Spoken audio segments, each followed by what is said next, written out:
Welcome back. This is the Cell Guru Show and we are moving into a fascinating story now, our octa-core processor shootout. With me, an Intex octa-core processor prototype phone. So first of all, Intex, congratulations. You actually have the confidence to send out prototypes. That bodes very well for the entire mobile phone industry. So we will respect this and treat it like a prototype review. But really the story is more about the octa-core processor itself. Like I said before I took a break, this is the second one. The first one was the Samsung Galaxy S4 that has an octa-core processor.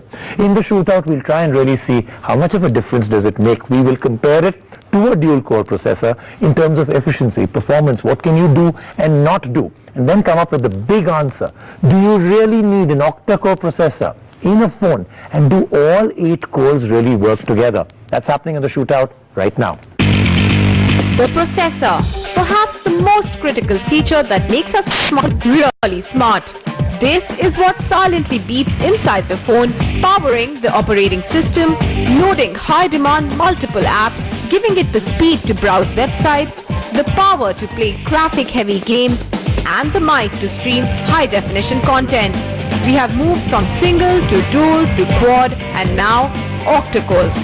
The Samsung Galaxy S4 was the first phone with an octa-core processor, but the quad-core inside works in batches of 4 at a time. Thus, all 8 cores are never firing together. The Intex phone is an octa-core phone in the true sense.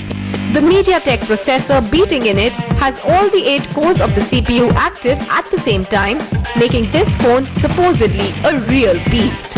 We at the Cell Guru Labs did perform some benchmark tests on some Android handsets. The octa-core Intex phone, the octa-core S4, the quad-core HTC Desire 600 and the dual-core Samsung Galaxy Core. The CPU Prime benchmark test. This app essentially compares the speed of your phones with other devices using various tests and algorithms. The Intex phone raced ahead, better than the Galaxy S4 in fact. The HTC Desire 600 followed and the Samsung Galaxy Core was close behind. The Antutu benchmark test. We performed this test to check the processor and the overall performance of the phone. The result was much as per our expectations. The Intex octa-core performed really well in this at 26,817. The HTC quad-core followed at 10,000 and then it was the dual-core Samsung at 8,265. The octa-core phone, the Samsung Galaxy S4, clocked in very well here at 27,435. As expected in the benchmark test, the MediaTek true all-8 core chipset did seem way ahead of the others. The Intex phone we had was a prototype and hence did seem a bit buggy and a work in progress. The metal body also did seem to heat up a bit. But the 8-core chipset does seem rock solid and a great precursor to the future.